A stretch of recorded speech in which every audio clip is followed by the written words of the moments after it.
माँ गौरा जी ढूंढ रही है मेरा बाबुल कहाँ। बाबुल मेरिया गुडिया तेरे कर सारे खिलौने सजे रह गए, लिखिया नसीबां विच जो चोली विच पै गईया। बाबुल मेरिया गुडिया तेरे कर रह गईया। बाबुल मेरिया गुडिया ताली मत बजाना, ताली ना बजाना, केवल सुन। थोड़ी देर के लिए हिमाचल और मां मैना के दिल तक पहुंचने की कोशिश करें। विदाई हो रही है बेटी की। बाबुल मेरिया गुडिया तेरे कर रह गईया। बाबुल मेरिया गुडिया तेरे कर रह गईया। लिखिया नसीबां विच जो, लिखिया नसीबां विच जो, लिखिया नसीबां विच जो, लिखिया नसीबां विच जो चोली विच पै गईया। बाबुल मेरिया गुडिया तेरे कर रह गईया। बाबुल मेरिया गुडिया तेरे कर रह गईया।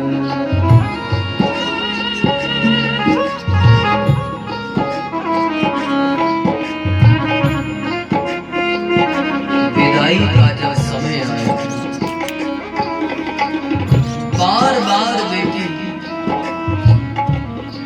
अपने पिता को ढूंढती है, कहाँ है।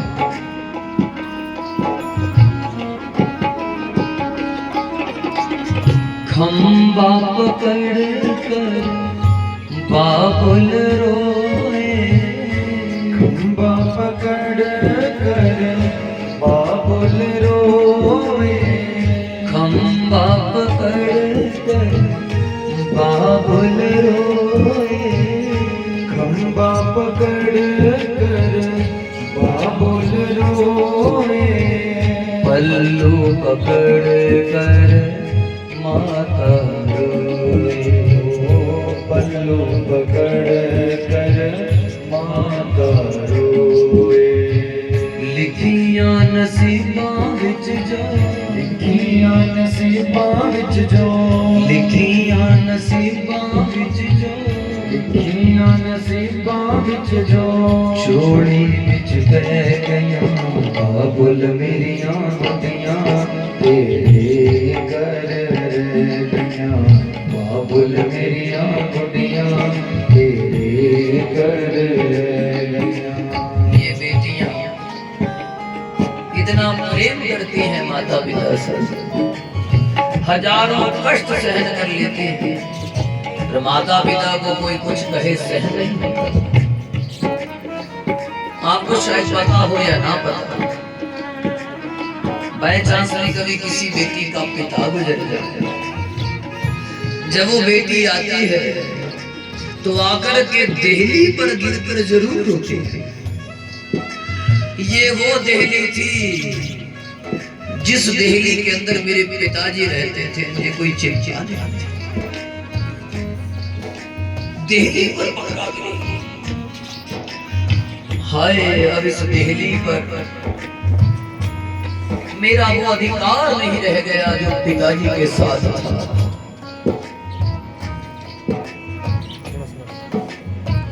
करोड़ों बहनों में से कोई एक आधी बहन ऐसी नसीब वाली होगी इसका भाई माता पिता का ही रोल लगाएगा, लेकिन जानती है पिताजी के होते मुझे कोई चिंता नहीं। कि पिता के ऊपर बेटियां बड़ा गौरव महसूस करती हैं। भगवान करे कभी किसी के माँ बाप ना बिछड़े। और जब डोली में बिठाने लगे, जब रीति रिवाजों को निभाया जाने लगा अरे शंकर जैसा जवाई है लेकिन फिर भी राजा हिमाचल और माँ मैना की आंखों के आंसू सुख दिए। खंबा पकड़ बाबुल रोए, खंबा पकड़ कर बाबुल रोए, पल्लू पकड़ कर माता रोए, पल्लू पकड़ कर माता रोए।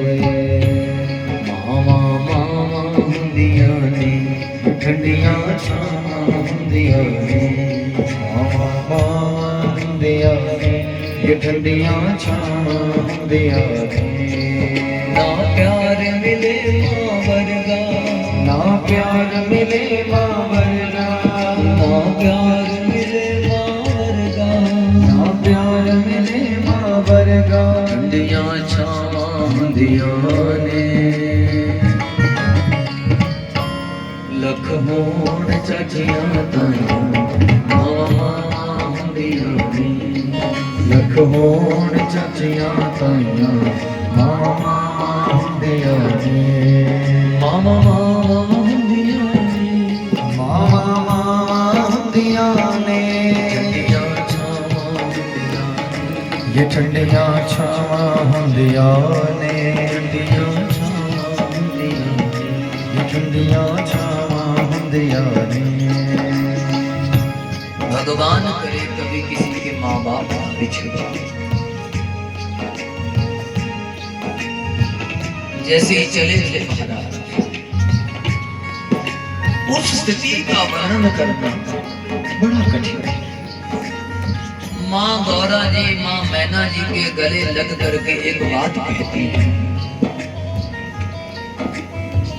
कत विधि नारी श्री जी जग माही, कत विधि नारी श्री जी जग माही, पराधीन सपने हो सुख नाई, पराधीन सपने हो सुख नाई। माता के घर में पिता के घर में बेटी 10 बजे भी उठे चले गए, लेकिन ससुराल में आपको कितना भी सरदर्द है, आप कैसी भी समस्या में हैं, आपको उठना,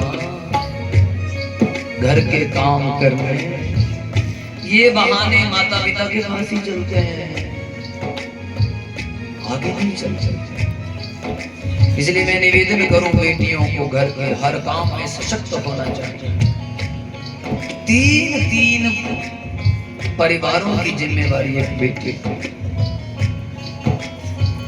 लिखियां नसीबां विच जो, लिखियां नसीबां विच जो, लिखियां नसीबां विच जो, लिखियां नसीबां विच जो, छोड़ी विच पै गईयां, बाबुल मेरियां गुड्डियां तेरे कर रह गईयां, बाबुल मेरियां गुड्डियां तेरे कर रह गईयां, तेरे कर रह। ओ माँ, क्यों नारी को ब्रह्मा ने बनाया, कहीं पर पैदा होती है और किसी का घर जाकर चलाती है। कहा ये संसार की रीत है। बड़ी आंखों में आंसू भर करके विदाई दी है। मैं निवेदन करूंगा, मैं प्रार्थना करूंगा, अरे आपके घर में जो बेटी आई है वो आपके घर का मान सम्मान, उसका मान सम्मान करोगे आपका भी मान बढ़ेगा।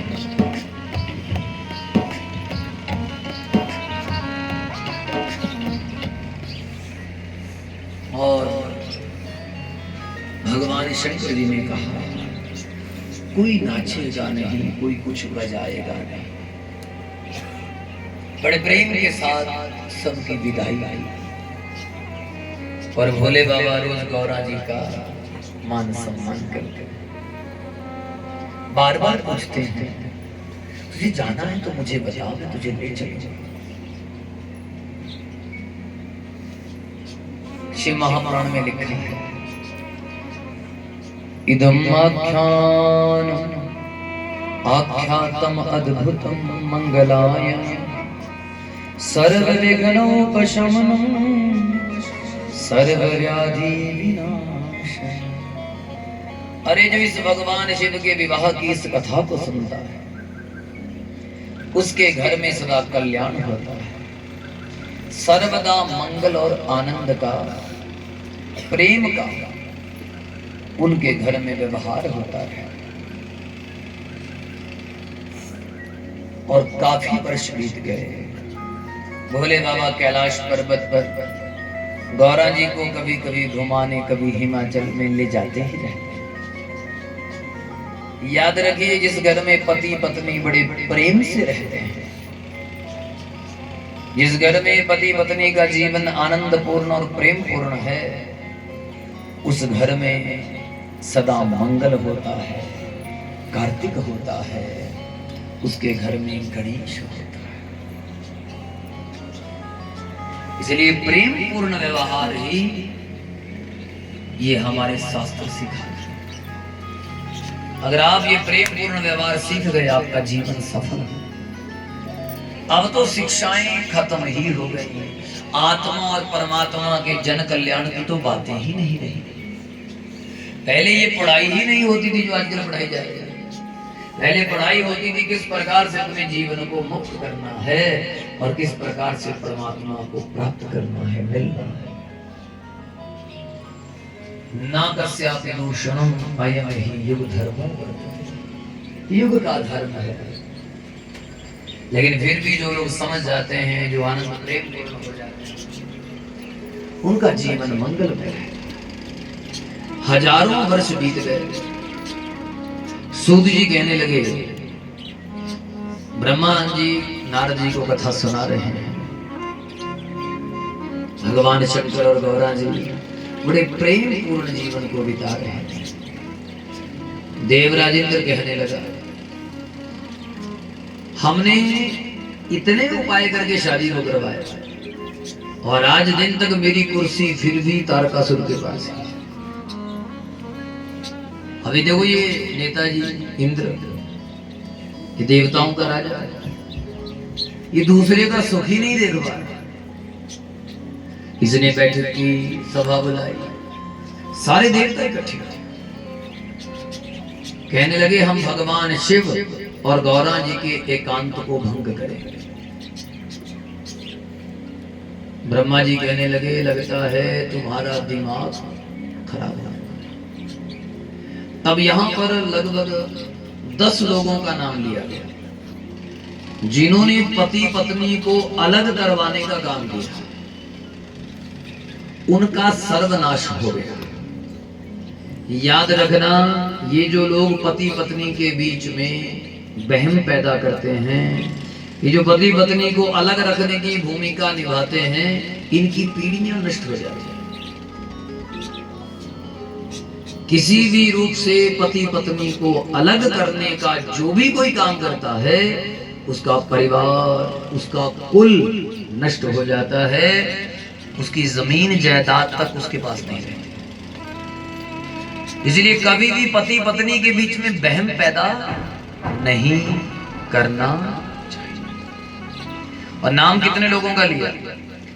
एक नाम लिया इसमें राजा हरिश्चंद्र का। राजा हरिश्चंद्र ने भी, उसकी दुर्दशा का कारण यही था, एक हालिक और एक शुद्रा नाम का एक व्यक्ति था। ये दोनों पति पत्नी थे। इन दोनों को राजा हरिश्चंद्र ने अलग किया था, जिसके कारण से दुखों का पहाड़ टूट गया। राजा को अपनी पत्नी तक की बोली काशी के बीच में लगानी। वो राजा जो चक्रवर्ती सम्राट था, चौराहे पर खड़ा होकर कहने लगा कि मुझे अपनी घरवाली को बेचना है। आप सोचिए कितने पीड़ादायक वो क्षण होंगे, कितनी दर्द भरे वो शब्द होंगे जब चौराहे पर खड़े होकर राजा को ऐसी बात बोलनी। इसलिए पति पत्नी को कभी अलग करना नहीं चाहिए। और इसके बीच में बृहस्पति ने भी घृताची और कामदेव को अलग किया। इसके कारण से उसका घर भी नष्ट हुआ। ना जाने कितने लोगों का यहाँ पर नाम लिया है। तो मैं भी आपसे निवेदन करूं, कभी भी पति पत्नी के बीच में वहम पैदा, हमेशा ऐसी कोशिश करें कि वो दोनों इकट्ठे रहें, क्योंकि पति पत्नी का जीवन है ही इकट्ठे रहने के। और एक बात और कहूंगा, बच्चों के ऊपर डिपेंड ज्यादा मत रहें। बच्चों का जीवन विवाह के बाद सबकी अपनी प्राइवेट लाइफ होती है, सबकी, चाहे लड़का हो चाहे। असली जीवन तो, असली प्रेम तो, असली परिवार तो पति पत्नी का आपस में। इसलिए एक दूसरे का मान सम्मान करते हुए ही जीवन बिताना चाहिए। अच्छा, सुनते रहना। लेकिन ये इंद्र कहने लगा, महाराज जी हजारों साल इंतजार कर लिया, भगवान शंकर और गौरा जी के एक भी संतान नहीं हुई। उनके पुत्र पैदा होता तो जाकर के तारकासुर का कहीं संहार होता। हजारों सालों से मैं कमल की नाल में छिपा। तो सब कहने लगे, इंद्र इसके लिए तुम्हें भयंकर परिणाम भी भोगने पड़ेंगे। सब नेतागिरी निकल जाएगी तुम्हारी। याद रखना, बड़े बड़े राजा महाराजा, बड़े बड़े नेता हो लिए, जिन नेताओं का मन साफ नहीं था, जिन राजाओं का दिल साफ नहीं था, आज उन राजमहलों में उल्लू रहते हैं। उन राजमहलों के बीच में जहां पर आम आदमी को जाने पर भी पाबंदी थी, उन महलों में आज कबूतर और उल्लू हैं। समय बदलते देर नहीं लगती। लेकिन इंद्र नहीं माना, और इंद्र अपने साथ सारे देवताओं को लेकर के कि मैं तुम्हारा नेता हूं, तुम्हें मंत्री बनाऊंगा, तुम ये बन जाओगे, तुम वो बन जाओगे। अब सारा खेल यही चलता है, आम जनता पिस जाती है। और इस देश का तो परमात्मा ही रखवाला है। इस देश में वो आदमी कृषि मंत्री बन जाता है जिसको दराटी तक पकड़ने नहीं आती। अरे कृषि मंत्री बनने के लिए कम से कम उसे 10 साल को खेतों का एक्सपीरियंस होना चाहिए। एजुकेशन मिनिस्टर वो बन जाते हैं जिसको एजुकेशन का ई तक लिखना नहीं आता। इस देश की ऐसी विडंबना है, याद रखना, इस देश में ऐसे ऐसे काम चल रहे हैं, कई बार बोलते हुए भी शर्म आती है। खेल मंत्री वो बन जाते हैं जो आधे सेकंड को भी दौड़ नहीं सकते, वो खेल मंत्री बने बैठे। तो इंद्र यही कह रहा है, मैं तुम्हें मंत्री बना दूंगा, तुम ये मंत्री, तुम वो मंत्री, हम चलाएंगे मिलकर के। बोलो हर हर। अगर आपने चपड़ासी भी बनना हो, डिग्री चाहिए, लेकिन शिक्षा मंत्री बनना हो, डिग्री की कोई जरूरत ही नहीं। दो कानून होना तो ये चाहिए, वही आदमी खड़ा हो जो आदमी जिस काम के लिए योग्य हो। जब डिग्रियां आम आदमी के लिए लगा दी हैं, तो हर नेता के लिए भी डिग्री अनिवार्य होनी चाहिए। बोलो हर हर, बोलो बम बम। अब सुनते रहना, ये इंद्र ने, नेताजी ने क्या किया। हवे नेताजी महाराज सब देवताओं को इकट्ठा करके चला और कैलाश पर्वत पर पहुंच गया। नंदी ने बड़ा विरोध किया। अरे सुनो सुनो, हमारे प्रभु और मैया जी एकांतवास पर है, कृपा करके यहाँ शोर मत करो। लेकिन भैया नहीं माने, भयंकर शोर होने लगा। बार बार इंद्र कहने लगा, हे शिव हमारी रक्षा करो, त्राहि माम त्राहि माम। जब इतना शोर हुआ तो भगवान शिव गौरा जी को कहते हैं, लगता है कोई आपत्ति आ गई, इसलिए मुझे जाना पड़ा। अब भोले बाबा गौरा जी को छोड़ करके बाहर आए। बाहर देखा 33 करोड़ देवता खड़े। अरे भाई तुम लोग, कहने लगे महाराज महाराज, अब देखो कोई शर्म नहीं बोलते हुए, महाराज इतने सालों में भी आपके कोई बच्चा नहीं हुआ, हमें तो एक आप पुत्र दे देते, तब जाकर के कहीं वो नेता बनता, कैप्टन बनता, कैप्टन बन करके सेनापति बन करके तारकासुर का संहार। भोले बाबा कहने लगे तुम्हें शर्म नहीं है? फिर भी अब तुम लोगों ने ये डिमांड कर ली है, तो मैं अपने दिव्य तेज को इकट्ठा करके, भोले बाबा ने अपनी पूरी पावर को इकट्ठा करके मस्तिष्क में इकट्ठा किया। दिव्य तेज को जो सहन कर सकता है वो इसे ग्रहण करे। सभी देवताओं ने कहा कि तेज है, अग्निदेव ग्रहण कर सकते हैं। अग्निदेव को कहा आप ग्रहण करो। आग ने कहा महाराज मैं ग्रहण करूंगा। और जो दिव्य तेज भोले बाबा की तीसरी आंख से निकला, अग्निदेव ने उसे ग्रहण कर लिया। भोले बाबा बाहर खड़े ही थे, इतने में गौरा जी आई। गौरा जी कहने लगी तुम बड़े दुष्ट हो, जाओ मैं तुम्हें श्राप देती हूँ, आज के बाद किसी भी देवता के कोई भी बच्चा पैदा ही नहीं होगा। इसलिए 33 करोड़ के 33 करोड़ ही रह गए, उतने ही रह गए, ये आगे बढ़े ही नहीं। जितने थे उतने ही रह गए। तो कभी भी पति पत्नी के मिलन में कभी भी व्यवधान, और पति पत्नी को कभी अलग करने की कोशिश, याद रखना जो दूसरे के लिए कुआं निकालता है अपने आप पहले ही खड्डे में होता। अब भोले बाबा और गौरा जी तो चले गए। आग कहने लगी मैं जल गया, मैं जल गई, मैं जल गया। अग्नि देवता रोने लगे मुझे बचाओ, मुझे बचाओ। सब कहने लगे इस इंद्र के चक्कर में हम सब मारे गए। अब ऐसा ही होता है, अगर देश का नेता सही हो, अच्छा हो, देश में विकास हो। अगर देश का नेता ठीक नहीं होगा, देश का विभाजन हो जाता है, टुकड़े हो जाते हैं। आपको पता ही देश के कितने टुकड़े हो चुके हैं। 1947 से पहले पाकिस्तान था ही नहीं। चंद लोगों ने डिसीजन लिया, देश को 2 भागों में बांट दिया और करोड़ों लोगों का संहार हो गया। और वो चंद लोग मजे से रहे, उनका कुछ बिगड़ा नहीं। 4 लोगों ने फैसला किया बैठकर और डिवाइड कर दिया। परिणाम आज वो दुश्मन बन गया और नतीजा ये लाखों लोग घर से बेघर हो गए। पता भी नहीं लगा कि ये हमारा है कि किसी का दूसरा है। 4 लोग फैसला लेते हैं, आम जनता उसमें पिस करके रह जाए। इसलिए डिसीजन सही लेना चाहिए। याद रखना, कोई भी पार्टी हो, पार्टियां आती रहती हैं और जाती रहती हैं। ये देश जाना नहीं चाहिए, ये देश रहना चाहिए। अगर देश नहीं रहेगा तो हम आपका, पार्टियों का। बड़े ध्यान से सुनना, इसलिए चुनाव बहुत सही होना चाहिए। बोलो हर हर, बोलो बम बम, बोलो हर हर।